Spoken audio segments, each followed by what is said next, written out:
नमस्कार। मैं Ankita Singh department of special education से गाइडेंस एंड काउंसलिंग की सीरीज़ को आगे बढ़ाते हुए आज जो मैं बताने वाली हूँ वो ये है guidance and counselling in inclusive education in reference to the current status of Indian school. मतलब guidance and counselling inclusive education के सेटअप में अगर हम बात करें तो इंडियन एजुकेशन के सिनेरियो में क्या क्या चीज़ें क्या क्या रोल प्ले करता है उसके बारे में।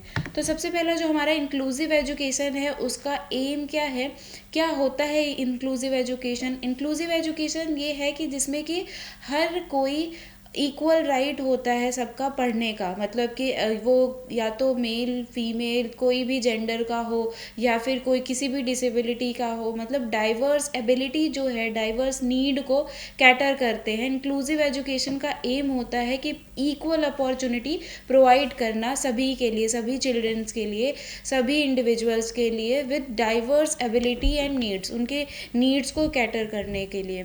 वहीं पे अगर हम गाइडेंस एंड काउंसलिंग और इंक्लूसिव एजुकेशन की बात करते हैं तो गाइडेंस एंड काउंसलिंग एक बहुत बड़ा रोल, एक सपोर्टिव रोल प्ले करता है एकेडमिक में, इमोशनल और सोशल ग्रोथ में और इंक्लूसिव सेटिंग में एडजस्ट होने में। वहीं पे अगर हम बात करें कि meaning of guidance and counselling तो अभी तक की सीरीज़ में अब हम जान चुके हैं कि गाइडेंस क्या होता है, किसी को हेल्प प्रोवाइड करना। वो ऑफिशियली नहीं होता है, अनऑफिशियली भी आप कर सकते हैं। वहीं पे काउंसलिंग जो है वहाँ प्रोफेशनल रिलेशनशिप होता है, वहाँ पे स्टूडेंट्स को डीपली एनालाइज किया जाता है, उनके चैलेंजेस को समझा जाता है। वहीं पे अगर हम बात करें कि need of guidance and counselling inclusive education में क्या क्या गाइडेंस एंड काउंसलिंग की नीड क्यों है, तो वहाँ पे जो डाइवर्स लर्निंग की नीड को, जो स्टूडेंट की, हर स्टूडेंट जो है वो अलग होता है, उसके पढ़ने की स्टाइल अलग होती है, उसकी सीखने और समझने की स्टाइल अलग होती है। जैसे कि मान लीजिए कि आप ही हैं तो आप में से कुछ लोग ऐसे होंगे जिनको लिख लिख के याद करने में सही लगता है, और कुछ लोग जो हैं एक बार उनको देख लिया, कुछ लोग को विजुअल चीज़ें देख के याद हो जाती हैं और कुछ लोग जो हैं सिर्फ सुन के उस चीज़ को समझ लेते हैं। तो वहाँ पे क्या होता है, और कुछ लोग डीपली अंडरस्टैंड करते हैं, मतलब बुक्स के थ्रू और अदर चीज़ों के थ्रू। तो यहाँ पे जो डाइवर्स लर्निंग नीड को कैटर करता है, फिर इंक्लूसिव एजुकेशन में प्रमोट करता है guidance and counselling self understanding को खुद के समझने में, और जो उनका इन्वायरमेंट है उसमें किस तरीके से आप एडजस्ट हो सकते हैं। वहीं पे इमोशनल वेलबींग, और अगर कोई लर्नर पर्सन विद डिसेबिलिटीज़ है तो वहाँ पे उनके इमोशनल को बैलेंस किस तरीके से करें, उनके वेलबींग को किस तरीके से इन्हेंस करे, उस पर काम होता है। वहीं पे ही टीचर जो हैं और पेरेंट्स, पीयर, सबको अंडरस्टैंड करके इंक्लूसिव और डाइवर्सिटी बनाई जाती है और रिड्यूस करा जाता है बुली को, आइसोलेशन को, डिस्क्रिमिनेशन को। इंक्लूसिव सेटअप में कई सारी चीज़ें, अवेयरनेस प्रोग्राम होते हैं गाइडेंस एंड काउंसलिंग में, जहाँ पे इन सारी चीज़ों को बताया जाता है कि वो डिफरेंटली एबल है, ना कि वो अलग बिल्कुल भी नहीं है, या फिर उनका डिस्क्रिमिनेशन ना करें, उनको आइसोलेशन जोन में ना डालें। फिर रोल क्या है गाइडेंस एंड काउंसलिंग का इंक्लूसिव एजुकेशन में, इंक्लूसिव स्कूल्स में, तो वहाँ पे असेसमेंट और आइडेंटिफिकेशन ऑफ लर्नर्स नीड की, मतलब किस तरीके से आप बच्चे का असेसमेंट करके और आइडेंटिफिकेशन करके उनकी आईपीज बना के आप फर्दर उसके इन्हेंसमेंट के लिए प्रोसीड कर सकते हो। करियर और vocational guidance for all learners means आप वोकेशनल और उनके आगे फ्यूचर में और जो अभी भी चल रही हैं जो भी सिचुएशन, उनको किस तरीके से फर्दर कैटर कर सकते हो। इमोशनल और बिहेवियरल सपोर्ट फॉर स्टूडेंट्स, मतलब कि इमोशनल और बिहेवियर में किस तरीके से सपोर्ट आप कर सकते हो गाइडेंस एंड काउंसलिंग की। फॉर एग्जांपल अगर कोई बच्चा है जो कि वीआई है तो उनके अंदर कुछ ऐसी चीज़ें हैं जो रेपिटेटिव बिहेवियर कर रहा है, तो वहाँ पे एज अ स्पेशल एजुकेटर आप किस तरीके से बच्चे को गाइडेंस करोगे, काउंसलिंग करोगे, और फिर किस तरीके से उनकी थेरेपीज़ के थ्रू उनकी ये जो बिहेवियर को मॉडिफाई करोगे। Parental counselling and awareness, parental counselling की मतलब गाइडेंस एंड काउंसलिंग में पेरेंट की भी काउंसलिंग बहुत ज़्यादा इंपॉर्टेंट होती है और उनके अवेयरनेस बहुत ज़्यादा इंपॉर्टेंट होता है। जैसे कि इंक्लूसिव सेटअप में बहुत सारे ऐसे भी पेरेंट्स होते हैं जिनके अंदर एक्सेप्टेंस ही नहीं होती है कि उनका बच्चा स्पेशल चाइल्ड है, तो वहाँ पे भी बच्चे को अगर जो पेरेंट्स है वो जितना डिले करेगा बच्चे के लिए उतना ही नुकसानदेह है। तो ठीक उसी तरीके से पेरेंट्स के लिए ये एक्सेप्ट करना बहुत ज़्यादा ज़रूरी है, और उसी तरीके से अब आगे क्या करना है उस हिसाब से काउंसलिंग और गाइडेंस में उनको अवेयर करते हैं। टीचर सपोर्ट किस तरीके से इम्पॉर्टेंट होता है, और फैसिलिटेटिंग इंक्लूसिव और सोशल इंटीग्रेशन, मतलब कि आप उस बच्चे को या फिर इंडिविजुअल को इंक्लूसिव सेटअप में किस तरीके से आप इंक्लूड करके चलते हो। फिर role of the school counsellor, school counsellor का रोल क्या होता है। जैसे कि हम सबको पता है कि एनईपी के बाद स्कूल में एज अ काउंसलर एक व्यक्ति जो है अपॉइंट होता है, तो वहाँ पे क्या रोल होता है, वहाँ पे इंडिविजुअल और ग्रुप काउंसलिंग सेशन वो करते हैं।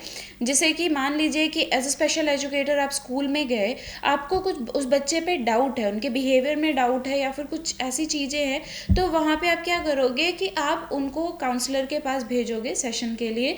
और वहीं पे अगर पूरे ग्रुप में कोई चीज़ें हैं तो वहाँ पे भी वो सेशंस होते हैं।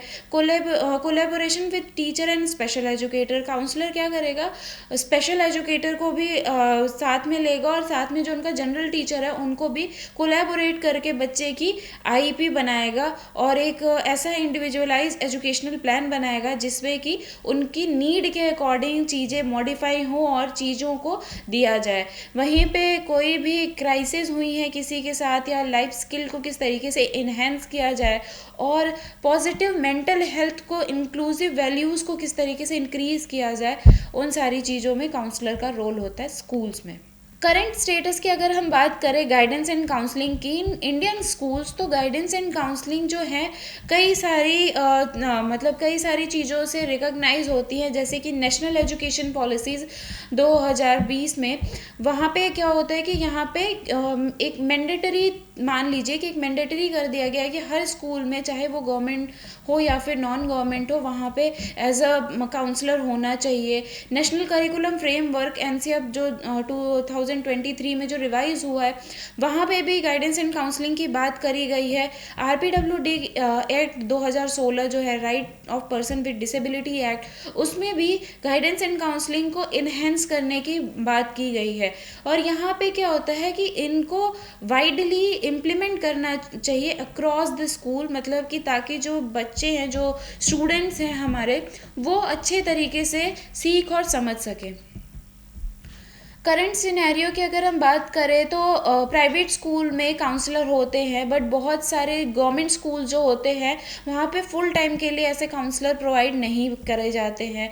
एनसीईआरटी, सीबीएसई और एनआईओएस जो ओपन स्कूलिंग होता है, उन्होंने guidance and counselling programme cell बना रखी है, गाइडेंस एंड प्रोग्राम की काउंसलर की सेल्स बना रखी है। वहीं इंक्लूसिव एजुकेशन में रिसोर्सेज सेंटर्स होते हैं जो कि अंडरस्टैंड करते हैं बच्चे को, और समग्र शिक्षा अभियान में भी इनकी बात कही गई है। लेकिन इतनी सब कुछ होने के बाद शॉर्टेज क्या है, ट्रेन काउंसलर की, अवेयरनेस की, और क्या क्या चैलेंजेस आ रहे हैं इन सारी हर्डल्स को कम करने की। मेजर इनिशिएटिव क्या क्या लिया गया है इंडियन गवर्नमेंट के द्वारा, तो सीबीएसई में काउंसलर हेल्पलाइन, मतलब कि वो काउंसलर हेल्पलाइन क्या करता है कि वो जो एग्ज़ाम के टाइम में बच्चों को गाइडेंस एंड काउंसलिंग प्रोवाइड करता है। एनसीईआरटी में गाइडेंस एंड काउंसलिंग सेल्स हैं जो कि 1950 से मतलब एनसीईआरटी डेवलप हुआ है। और कई सारे नेशनल इंस्टीट्यूट हैं जैसे कि एनआईवीएच हो गया, एनआईपीएमडी हो गया, जहाँ पे एक रिसोर्स सेंटर है जहाँ पे काउंसलर और काउंसलर को, स्पेशल एजुकेटर को तैयार किया जाता है। वहीं पे अगर समग्र शिक्षा की बात करें 2018 में, तो ये इंटीग्रेटेड इंक्लूसिव एजुकेशन, जहाँ पे मेंटल हेल्थ और गाइडेंस सपोर्ट की बात करते हैं। वहीं पे एनईपी 2020 नेशनल एजुकेशन पॉलिसी 2020, जिसको एम्फेसाइज करता है counselling in every school cluster, मतलब कि हर स्कूल में गाइडेंस एंड काउंसलिंग में एज अ काउंसलर प्रोवाइड होना ही चाहिए। चैलेंजेस क्या हैं अगर करंट इम्प्लीकेशन की बात करें तो ट्रेन काउंसलर की जो है रूरल में वो बहुत ही लैक है, कमी है। गवर्नमेंट स्कूल में आपको काउंसलर बहुत ही कम या तो ना के बराबर ही देखने को मिलते हैं। लिमिटेड अवेयरनेस है अगर टीचर और पेरेंट्स में कि गाइडेंस क्या होता है, काउंसलिंग क्या होती है, और प्रॉपर जो फंडिंग होती है उनके लिए या इंफ्रास्ट्रक्चर के लिए, रूम नहीं है जाके प्राइवेटली वो बैठ सके और अपने जो स्टूडेंट्स हैं उनसे बात कर सके। हाई स्टूडेंट काउंसलर रेशियो, मतलब कि स्टूडेंट का रेशियो ज़्यादा है, काउंसलर का रेशियो कम है।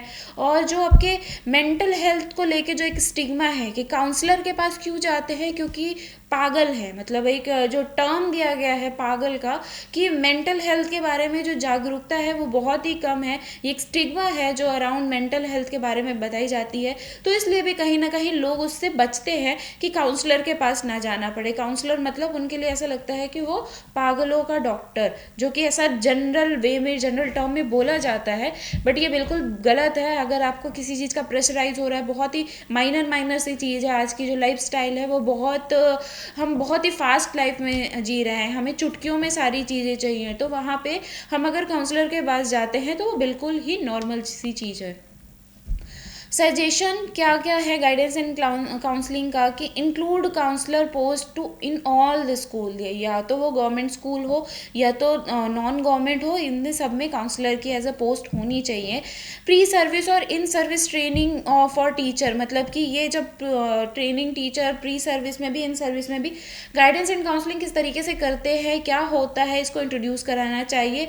लाइफ स्किल्स के बारे में, सोशल इमोशनल लर्निंग करिकुलम के बारे में ऐड होना चाहिए। और collaboration among the teacher, counsellor और पेरेंट्स का जो कोलैबोरेशन है वो स्ट्रॉन्ग होना चाहिए और वो टाइमली करना चाहिए। टेक्नोलॉजी बेस्ड काउंसलिंग इन रिमोट एरियाज, मतलब कि अगर मान लीजिए कि कोई काउंसलर वहाँ पे नहीं पहुँच पा रहा रिमोट एरिया में, तो वहाँ पे हम टेक्नोलॉजी के थ्रू काउंसलर को पहुँचा सकते हैं। ओवरऑल कंक्लूजन की अगर हम बात करें तो गाइडेंस एंड काउंसलिंग जो है वो एक तरीके से इंक्लूसिव एजुकेशन का हार्ट, जिसको हम कह सकते हैं कि वो है, वो स्कूल में बच्चे किस तरीके से एडजस्ट करते हैं इमोशनल, सोशल और academic support to every child, जिसमें कि उनको क्या रियलिटी है, क्या मतलब उनकी जो पॉलिसीज़ हैं, मतलब हर चीज़ से उनको अवेयर किया जा सकता है। Thank you so much.